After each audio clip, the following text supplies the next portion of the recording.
Hi guys, this is Mel and I'm here to talk about something new, and that is the Netflix original series called A Series of Unfortunate Events, with its season 1 being released on Friday, January 13th, 2017. It's about a week since it's been released, since when I'm recording this, and I finished it in 2 days. It's only now that I'm able to talk about it, but huge spoiler alert, guys. I hope you've watched season 1, because I am going to be talking about it in full length, or I'm going to be spoiling some major things about it, so I don't want to ruin the experience for you. Also, warning on the fact that I have read the book series, but I did that over 10 years ago, so my memory's a little hazy on the details, but if I ever mention the book series, that's kind of why. So that's about it. So let's start with a 15-minute clock. I'm just going to talk about what I thought about the whole season and any key points that I've managed to remember, since watching 8 episodes in a row kind of has everything blurred together. But overall surprises for the series. Again, as I mentioned, since it's been over 10 years since I read the book series, a lot of the surprises were just for either me forgetting certain things and being like, oh yeah, I remember that, or having something happen and be like, I remember that completely. And one of the things was that I was surprised by how involved Lemony Snicket was going to be in the narrative. I vaguely remembered how he would insert things within the storyline. So, and I remember in the movie as well, it wasn't as often, or it's kind of just a voiceover thought you'd be hearing about the situation. So the fact that we got to not only see Lemony Snicket a lot, but we also got his form of the narrative, him doing transitional things, him providing definitions for a lot of things, which is a big thing with the books too. So I was very surprised by it, and it also allowed for us to see many different aspects of the story that we wouldn't see if we were just taking things solely from the Baudelaire's point of view, which is another thing that surprised me, was that we got to see scenes that didn't just feature the 3 children. So, like, I guess strictly adult scenes, or scenes where Olaf was plotting, or he was intimidating, or he was doing other things, or Mr. Poe was trying to find them, or he was not doing his job very well, but it showed him. So it's just like stuff like that I was surprised to see, because I always, after 10 or so years from reading the book series, I was still under the impression that you still only knew what the 3 kids knew. In a sense, you only got to uncover what they uncovered at the time. So it's just great to see that we still had we were given some outside knowledge of their knowledge, so that we kind of know a bit more than them, in a sense. So that was a surprising bit too. Another thing was the singing. I wasn't expecting the singing. It wasn't like a full-on musical, but I remember 2 songs that happened throughout the 8 episodes, so that was still surprising in itself. So there's that. I was also surprised by the reappearance of the characters Jacqueline, mother, and father. Jacqueline was surprising because I don't remember from the book series. I do remember the face, though. She actually plays Aunt Jenna from the Vampire Diaries. She played Lydia from Supernatural. So it was great to see her again, but just seeing her as often as we had in the movie within the series. She plays the different characters in those little movies.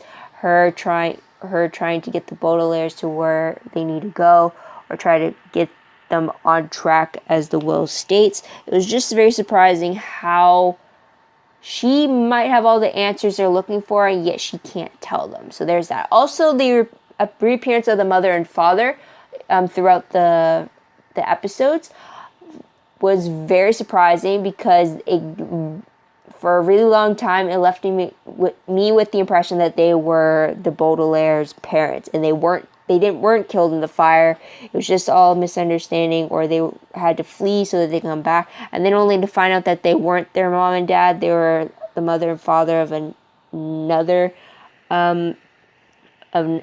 3 other kids while they are in the same organization the Baudelaire parents were in. So that was a surprise there too, because I don't remember that. And what was surprising was the fact that I completely forgot how much death there was in this series that was meant to be catered for children. I did not realize how much death there was until it was like fully in my face. So there's that. So let's talk about episodes. I'm just going to talk about the surprises or any key moments that I remember from each of the 4 segments. As again, each 8 episodes this season, 2 episodes per book that was covered. So we have book 1, Bad Beginning, book 2, Reptile Room, book 3, Wide Window, and book 4, Miserable Mill. So there's that. So in book 1, in Bad Beginning, episode 1 and 2, we get the introduction of Count Olaf. Now, what I found surprising was the fact that we found out, or the audience finds out, that Count Olaf actually knew about the Baudelaires before they even came to live with him. He was the one that actually orchestrated the whole Mr. Poe bringing them to Count Olaf before they were originally meant to go to their Uncle Monty. So I don't remember that in the book, so I was pretty surprised when I saw that happening, because I thought it just so happened that Count Olaf was the person who they were meant to go to first, not the person that weaseled his way in to get into that roster of potential guardians. So that was surprising. Also, what was surprising was the fact that Jacqueline and Gustave try to follow through with the Baudelaire will for the children, especially when they meet in the underground sewer. And Gustave was asking Jacqueline where the Baudelaires. He was expecting them at Monty's place, and yet they never showed. And Jacqueline's like, they're stuck at Olaf's because of her stupid boss, which is Mr. Poe. So it was just interesting to see that scene and seeing the dynamic between the two of them, because you know they know more than we know, and that they are part of whatever the Baudelaire parents were up to. And they are part of this bigger secret. So it was just very surprising and interesting to see that going on. Another surprise was Mr. Poe's family. I wasn't expecting to see them, and I wasn't expecting the attitude from them. So that was a shock. But the death of the book ends up, or shown in the episode, was Gustave, when he is tranked in the neck, and then he falls backwards and drowns in a pond. So that was the first death of the series, aside from the parents that died in the Baudelaire fire. Now, in the Reptile Room, Book 2, Episodes 3 and 4, we have Count Olaf disguising himself as Stefano, the new assistant to Uncle Monty after his former assistant, Gustave, was up and disappeared, as he thinks. But what I liked about this episode, or what was really striking to me, was the scene where Monty received the message at the theater with his spyglass. I thought that was pretty cool, and it definitely explained Klaus's question as to why an English movie needed English subtitles as well. Because that was a valid question in the theater, because movie theaters don't really do that unless it's in a different language. So that was pretty interesting to see just how that worked out. It was also it was surprising when Count Olaf tried to kidnap Monty. I don't remember that happening, but it was great how he managed to fight back and surprise Count Olaf for the fact that he wasn't deceived by his kidnappers. He managed to escape before Stefano was able to run away with the Baudelaire. So that one was surprising. What was also surprising was the fact that we got to see the separate adventures of Violet and Klaus. We follow one kid when he did one part of the mission. So we followed Klaus when he went to his part of the mission. What was surprising was that they actually rewind it back so we got to see what Violet did while Klaus was doing her thing. So I like that. I like that it covered all bases, and that we didn't have to guess on what happened. It provided it to us. So I wasn't expecting that. So it was pretty cool. I kind of expected we follow one kid and then we hear a brief summary once they reconnected about the other one's adventures. So there's that. Another thing that was very funny was the scene between Count Olaf and Jacqueline. If you know from the trailers, it was that the weapon scene between them in the hotel room, and then the moment where Jacqueline pulls out a harpoon gun and Olaf is just stunned that she had one. It's that scene. So that one was very memorable for me, because it was just like the expression and just like you're pulling out a huger weapon when you really don't have a place to pull it out of. So that was cool.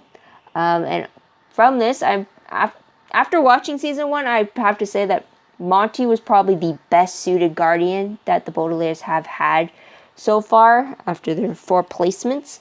But unfortunately, Uncle Monty was the death in this segment of the season. But with that, we move to book 3, The Wide Window, which covers episode 5 and 6. So this one we get Count Olaf disguised as Captain Sham.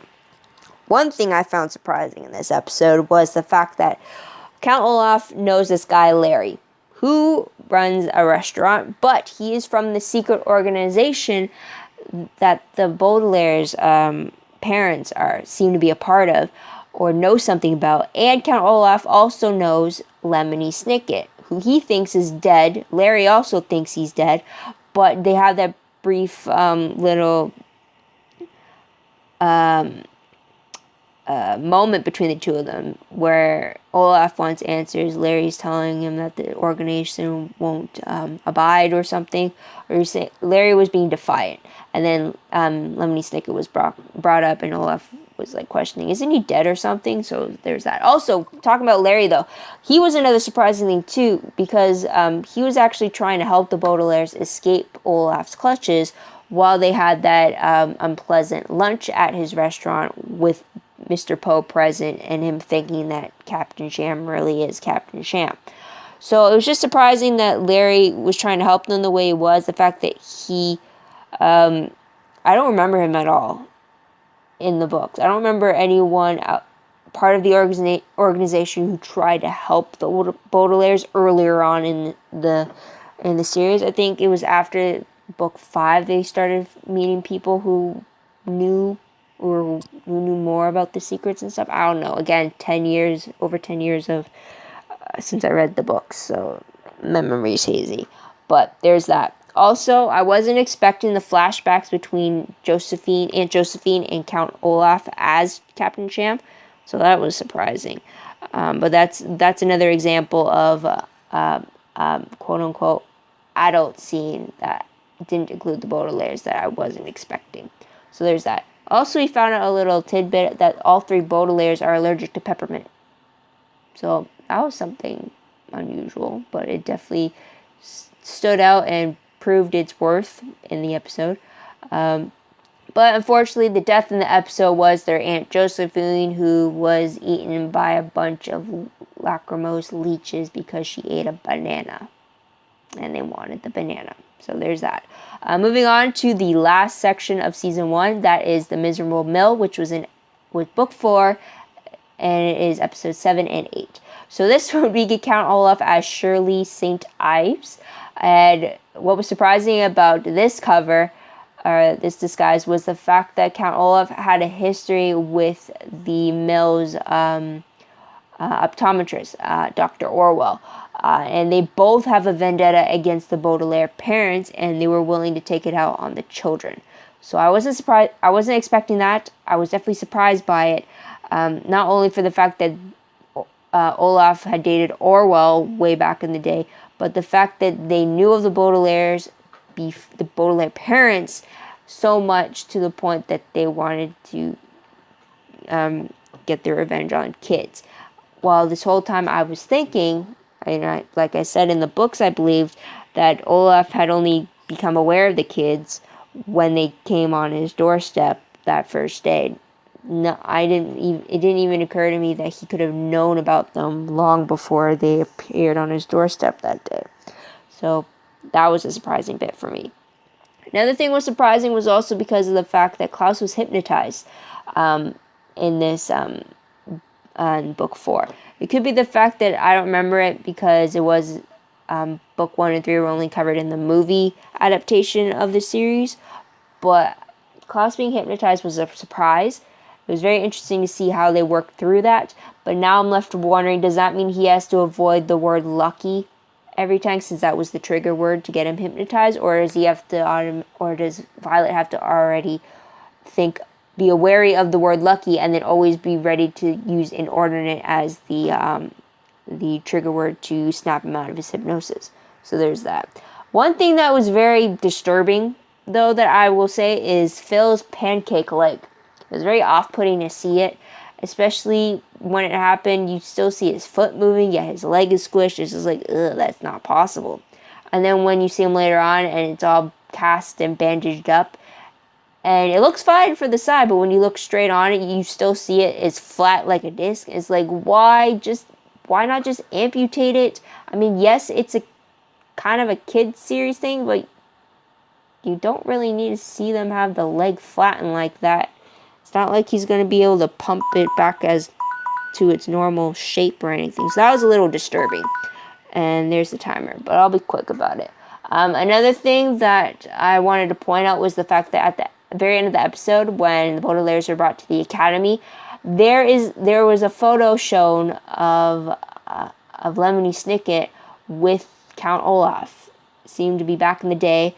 And they were smiling, arms around each other, in like a club shot. And it's just, I wasn't expecting that. I mean, yes, in the previous portion, it mentioned that Olaf knew who Lemony Snicket was, but the fact that they went way back to when they were both students at the academy, that's a little shocking, and has a whole bunch more questions there as well. But also, we found out in this episode that the mother and father that have been trying to return home to the kids, they were revealed to be the parents of the Quagmire triplets. But unfortunately, someone set fire to their house shortly after they returned, and the next time we see the triplets is when the Baudelaires are at the academy. But it's only two of the children we see. One of the boys is missing. So that leaves for the book 5 to be covered, where it's the academy and the Baudelaires get to meet the Quagmires officially. But unfortunately, the death of the episode, or the segment for Miserable Mill, was Dr. Orwell. Or I guess fortunately, since it was someone who wanted to do harm to the Baudelaires, so I guess that was kind of a good death. It was one I didn't expect, though. I forgot about that one for sure. Usually the death is whoever's the new guardian for the Baudelaires. Also a thing, though, the fact that the surprising thing was how the Baudelaires ended up at the mill to begin with. Not only did they stow away, but the fact that they got roped into working at the mill because they were trespassing, that was a surprise as well. But questions after these 4 books have been covered has me thinking about whether or not Count Olaf, was once a member of the same organization that the Baudelaires are a part of, that Jacqueline is a part of, Monty, Aunt Josephine, the Quagmire parents, Gustav. Was he Lemony Snicket, maybe? Was he a part of that organization and then just got turned away? Did he turn traitor? Did he desert? Or what did he do? And what did the Baudelaires do that had Count Olaf wanting a vendetta against them, or have them on his radar, so to speak? Because if he knew them from before the fire, then it's safe to say that he definitely caused the fire to begin with.